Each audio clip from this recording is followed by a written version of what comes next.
No? But for broadcasting purposes, it's good. But for the room, no. And talk.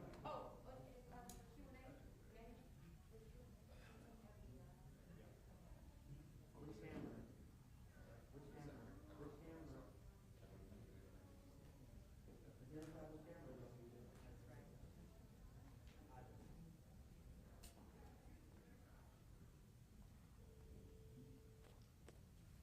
Which microphone are you talking to? From you? Mm-hmm. Copy that. I got you. Media mic check. 1, 2, 3, 4, 5, 6, 7, 8, 9, 10. Okay, I'm gonna change the XLR cable for the Q&A microphone. Hopefully, I don't know if we have time for all that. Are you video? Have video? Oh, how long would it take to set up? Oh, do you need help with access video on?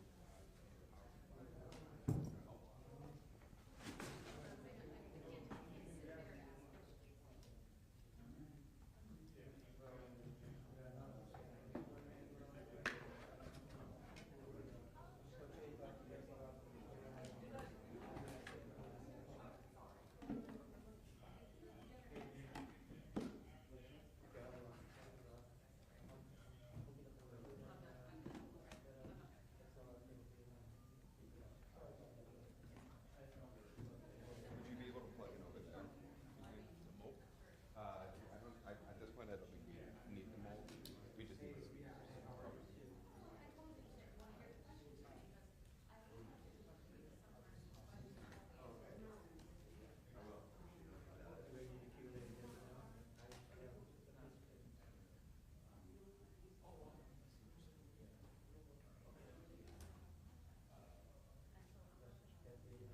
Is the Q&A microphone set better? Thank you. 3, 4, 5. Marcel, right now I'm talking, bro. Q&A microphone. You want mute your phone?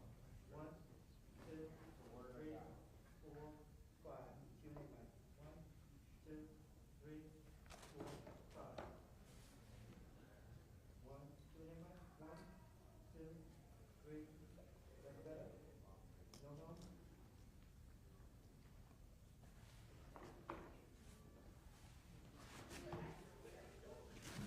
Yeah. That's what we did. Let me try to do that.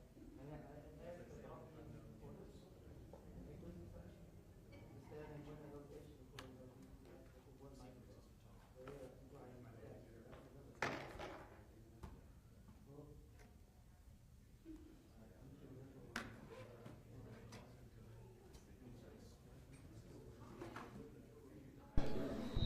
Mic check 1, 1, 1. Ooh wee. 2, 2, 2, 2. 1, 1, 1, 1, 1, 1. Mic check. Mic check 1, 2, 3, 4, 5, 6, 7, 8, 9, 10. 1, 2, 3, 4, 5, 6, 7, 8, 9, 10. So what do so where do you want me to put?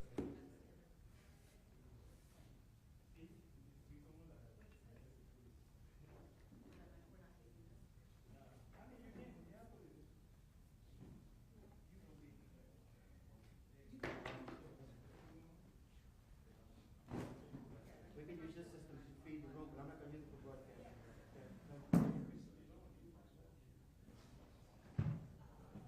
How much time we have? 5 minutes. I would say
get a power cable.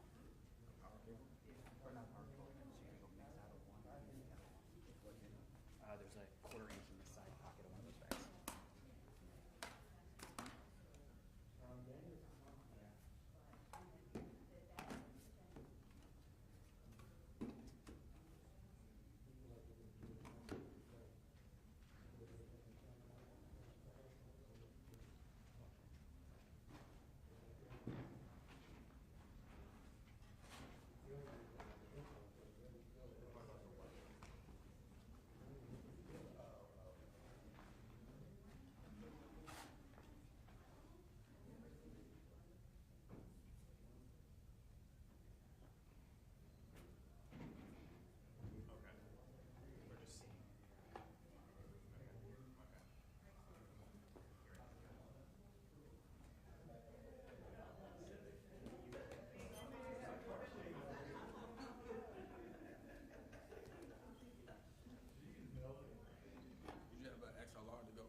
Mic check.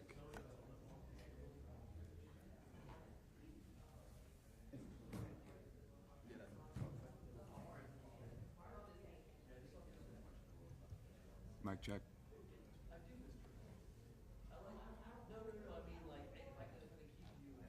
Mic check. Jess, how's the sound in the back? Mic check. Mic check. Mic check. 1, 2, 3. I didn't eat breakfast this morning. It was an early morning. Can you hear me?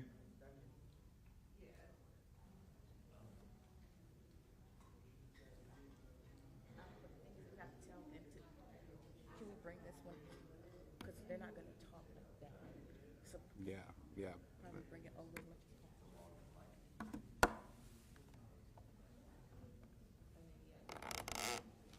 Mic check. 1, 2, 3. Can you hear me in the back? Can you hear me in the back? How is it? Low? Mic check. 1, 2, 3. My name's Alex. I didn't eat breakfast. It's an early morning. Mic check. 1, 2, 3.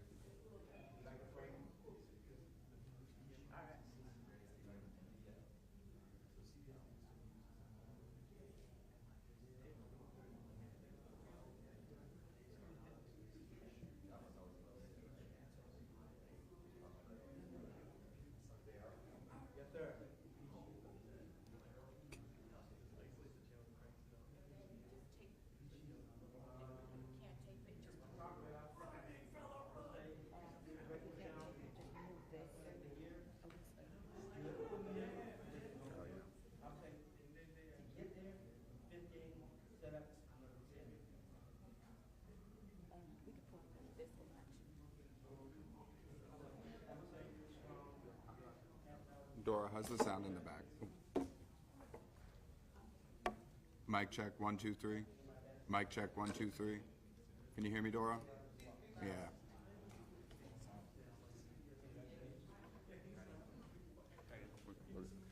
Mic check 1 2 3. Better? Better? Mic check 1 2 3. That's good? No louder. This is perfect. She's going to stand about here. So how does this sound? Low? Too low? She's gonna talk louder than you, though. She will talk louder than me. Yeah. Mic check 1 2 3. Can you hear me in the back? That's the best we can do? Okay. This is the best we're going to get. How is this? Okay. Yeah. Yeah. David. David. Can we tape this quickly? David, do you have tape? Can we tape this cord?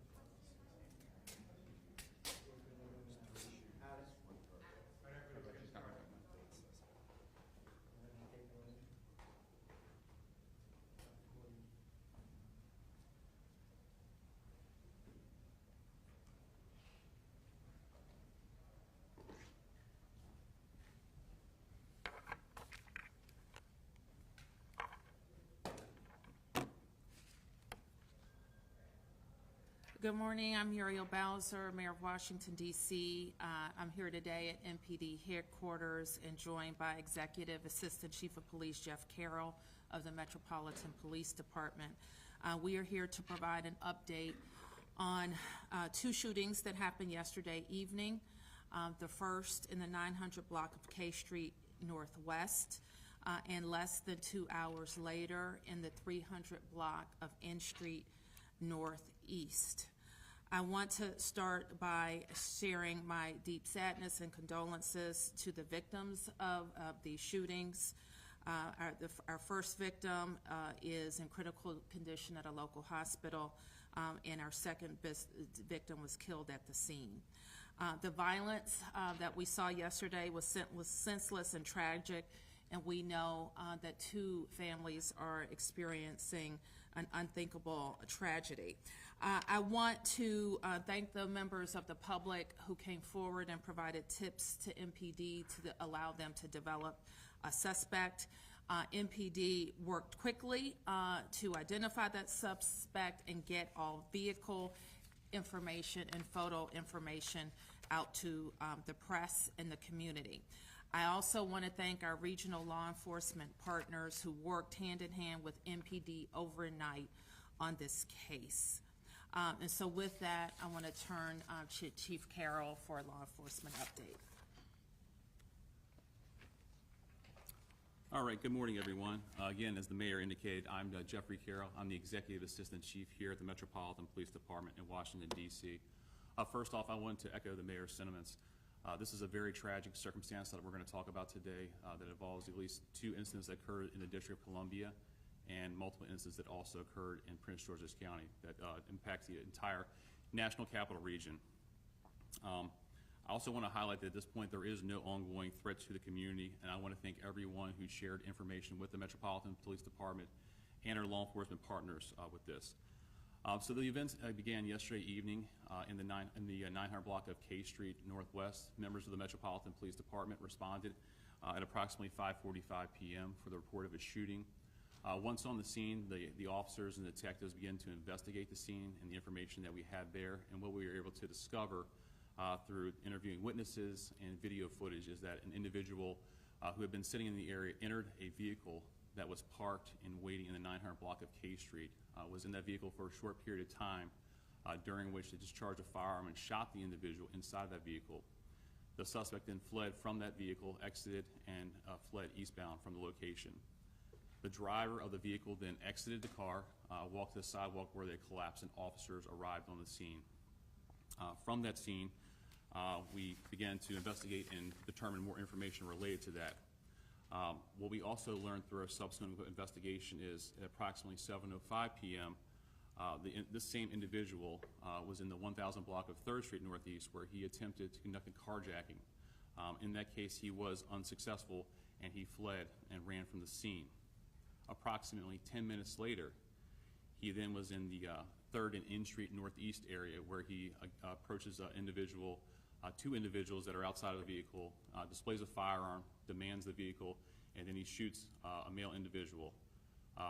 He then takes the vehicle and he flees from the scene. The individual that was shot on the scene subsequently is pronounced dead. We begin to immediately comb through video footage, interview witnesses that were there on the scene, and during our preliminary investigation, we start to piece together that this may be linked between the individual that was observed on the K Street scene and the individual on the 3rd and N Street scene. So we began to push out information to the police department, to our area law enforcement partners related to the vehicle that fled from the scene. We also pushed out information on our Twitter related to images of a potential suspect and to the vehicle that fled the scene. At the same time, we're still continuing our investigation over in the 900 block of K Street. On that scene, witnesses approached detectives and provide information that helped us to develop an individual, a potential suspect from Prince George's County who may have been involved in these incidents that occurred.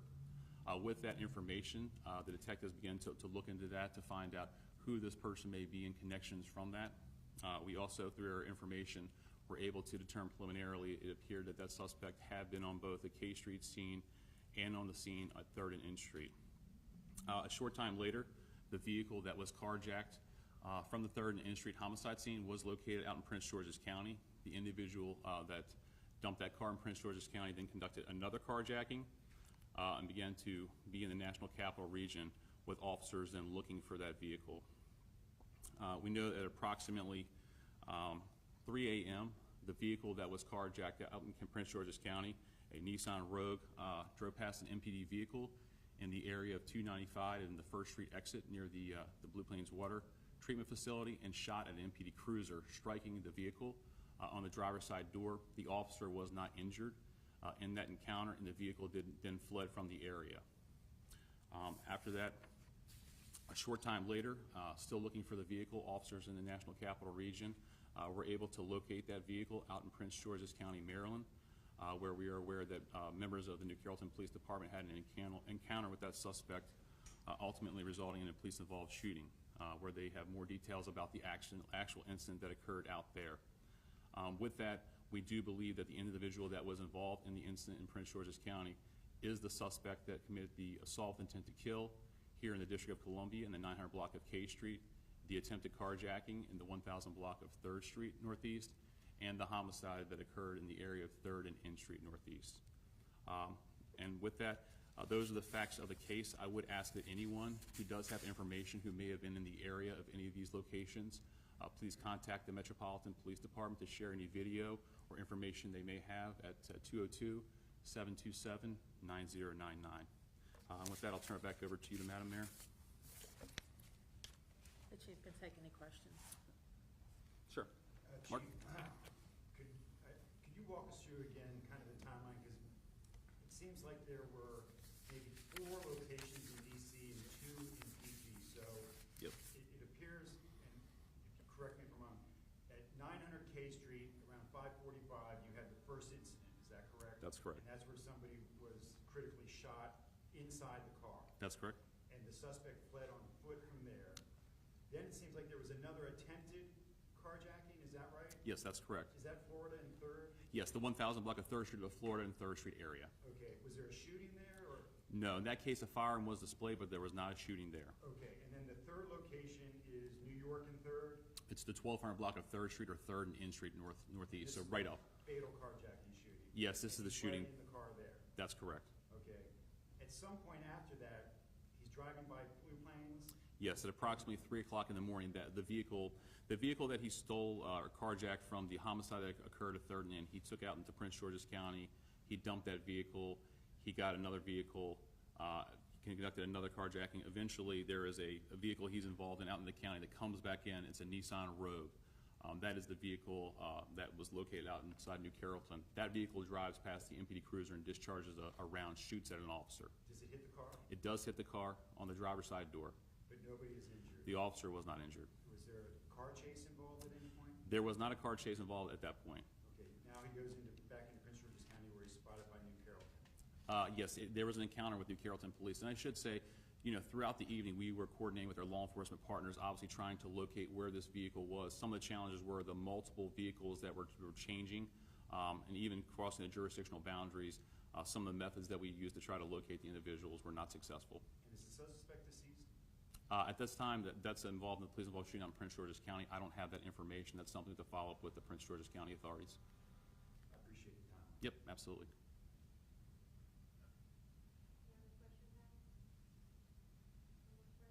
Well, I would want Mayor Bowser. This one's for Mayor Bowser. Sure. I'm just wondering what you would say to residents here in DC who have heard for the better part of a year about different crime measures that are going into place to try and reduce the crime that's happening here, but then also at the same time see continuous the homicides and carjackings and different outbreaks of violence here. Well, I think that the chief outlined the involvement of this individual across the region, and we are waiting to hear the full investigation. Obviously, we have a person who has a gun and was discriminate in using that gun in the district, and we have families who are suffering because of it. I'm grateful to law enforcement for finding the suspect, finding the person we believe is responsible in bringing this to an end.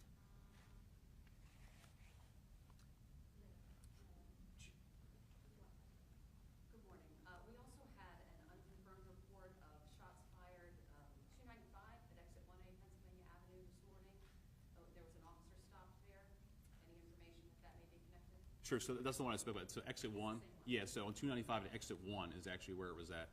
And a round was discharged and shot at an officer. Just one incident where an MPD officer was shot at. That's correct. So, Chief, why did the officer not engage in a pursuit after he was fired or he or she was fired upon? Sure, so I don't have the specific indications from the officer why they did not pursue the vehicle. With that being said, it happened very quickly, and they were able to get a description of the vehicle put out there, but the vehicle was moving very quickly, so that appears to be the indication that we have at this point. Can you tell us anything about the suspect? You say you identified him. Do you know about any of what might have sparked this crime spree and any background on him? Was he known to police? Sure, so we do have some information related to him. He does have a minor criminal history, both here in the district and in Maryland. With that being said, some of the preliminary information that we have from interviewing individuals is he may have been in some sort of a mental health crisis or having some mental health issues.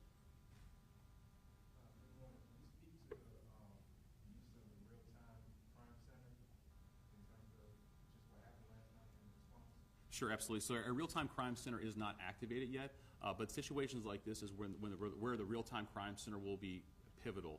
And with that being said, the information sharing that it provides. So right now we have our command information center, which is activated 24 hours a day, and that's the hub where information passes through. But with the upcoming deployment of our real-time crime center, what that will do is, in situations like this, not only we have our internal resources, but our partners like Prince George's County and the other law enforcement agencies will be right there. So that helps to facilitate more real-time information sharing and the availability to access systems Control room, through can their you please talk to me? I'm not sure what you want from me right now. I'm ready to go live if you need me to, but I need some direction. Faster and to connect information between the scenes with that. We can do it back here, but Sure. So right now, tentatively, we expect to launch the real-time crime center sometime in the middle to end of February or beginning of March. Obviously, we want to make sure that we have everything in place to ensure that it is ready and operational. And with that, I do want to be clear. We do have methods in place right now to share information to get that, but this will really help to enhance what we'll be able to do in the partnerships and that information sharing, really, by having that person there instead of having to call for resources and passive or bolos and informational awareness. They'll be in the same room with us. Just one more point for clarification, because we're dealing with so many vehicles here. Sure. So the third and N Street, where it was a carjacking and the victim was shot and killed. Yes. He flees in the car, but then he dumps the car and carjacks another vehicle in Prince George's County, or carjacks another vehicle in DC, and that vehicle is the Sure. So what happens is he carjacks the Chrysler, the 2016 Chrysler 2000 that was taken in the homicide. That vehicle is recovered out in Prince George's County in Tacoma Park. The suspect, he left the vehicle Hi, there, what's and then up? he carjacks a Toyota Camry in Prince George's County.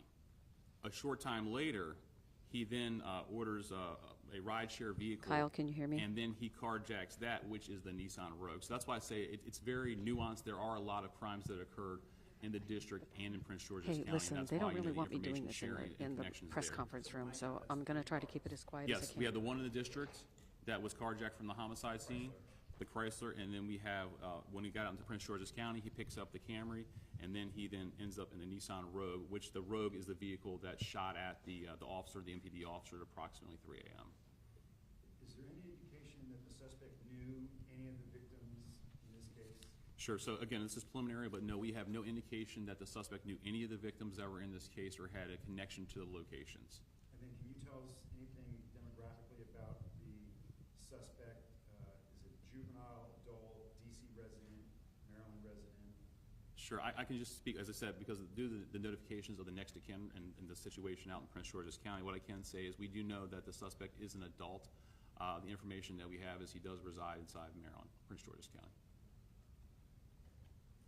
Just a quick question. The victim in the incident on K Street, are they still alive or are they dead? Yes, he's in critical condition, still in the hospital. Thank you. Thank you. One last question. Over the last year, you've had so many different carjackings. You've seen the rise in DC. Is there anything that you've been able to put into play over the last 6 months or so that was helpful in this?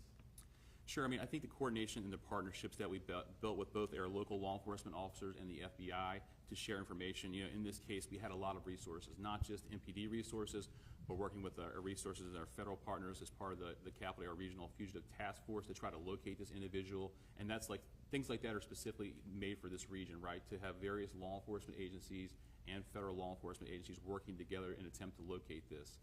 So I think that the bringing about the Real-Time Crime Center will help to enhance that, but really it is built on those relationships and the investigations with this. This one was very unique, as I mentioned, because of the motivation is a little different than what we've seen in these other carjackings, where it does appear to be more of a mental health situation than a going out to commit carjackings or to commit a crime for financial gain or to get a vehicle. So it's a little different than what we have seen.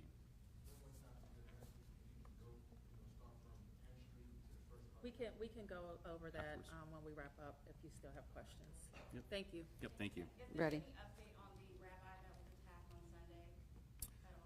So, yeah, so at this point, we don't have any updates with that, but we can follow up with you and get some more information Gotcha. to you if you have specific questions. Thank you. you.